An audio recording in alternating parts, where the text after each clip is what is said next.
Mr. Speaker, may I add my commendation to the Trade Minister who spoke as well. He was as to the manner born. To ask the Home Office Minister if he'll make a statement on the Home Office's response to Sir Richard Henriques' independent report into Metropolitan Police's Operation Midland. Minister Kit Malthouse. Mr. Speaker, this is a deeply concerning case. Operation Midland was the Metropolitan Police Service investigation into allegations of child sexual abuse made by Carl Beach against a range of public figures. Beach is now serving an 18-year prison sentence for perverting the course of justice. He has appealed his conviction, as you mentioned, and sentence, which is a matter for the courts to consider.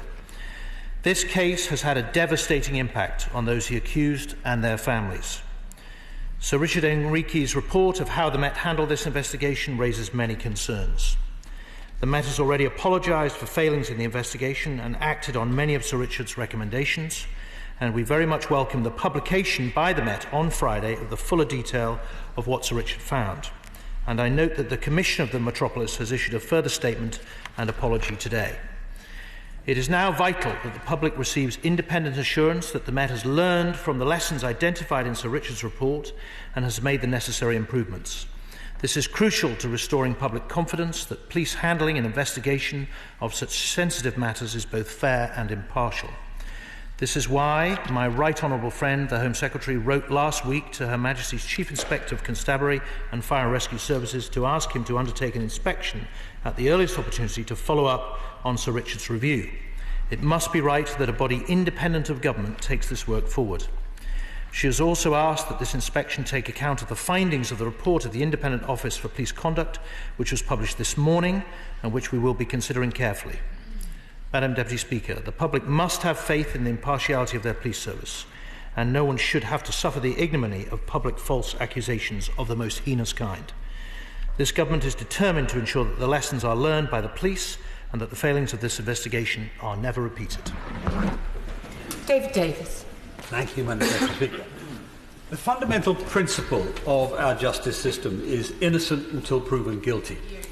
A principle undermined over the past decade when the rules of police forces were amended, particularly after the Jimmy Savile scandal. The entirely understandable aims of these changes were to increase the conviction rate in sexual offences. But this has been a complete failure, with conviction rates for sex crimes having dropped dramatically in the last 5 years. And the price that's been paid in terms of reputational damage and ruined lives has been enormous. High-profile figures investigated under Operation Midland have had their reputations disgracefully and unjustly tarnished.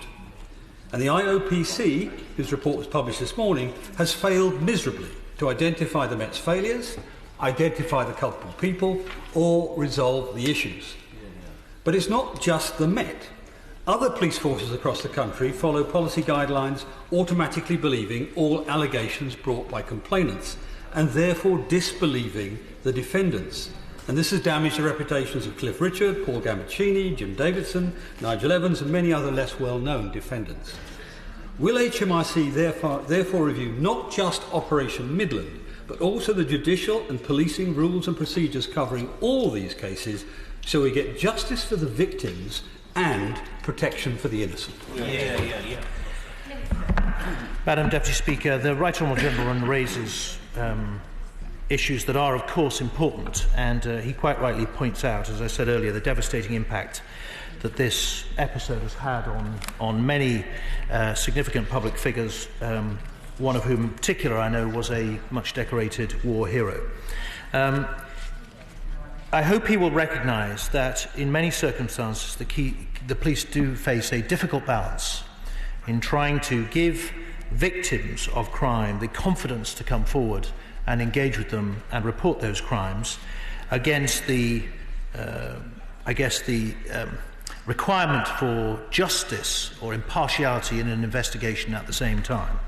It is the case that the College of Policing that looks at these guidelines considered, for example, the tendency or the policy that had been adopted for victims always to be believed, and has clarified, or we have clarified, the guidance that's available to police officers in those circumstances, such that while a victim's allegations must be heard with integrity and properly recorded, once an investigation is begun, that must be done with impartiality. And we hope and believe that the audit, if you like, the inspection by Her Majesty's Inspector will look specifically at whether the Met has learnt the lessons of this particular episode.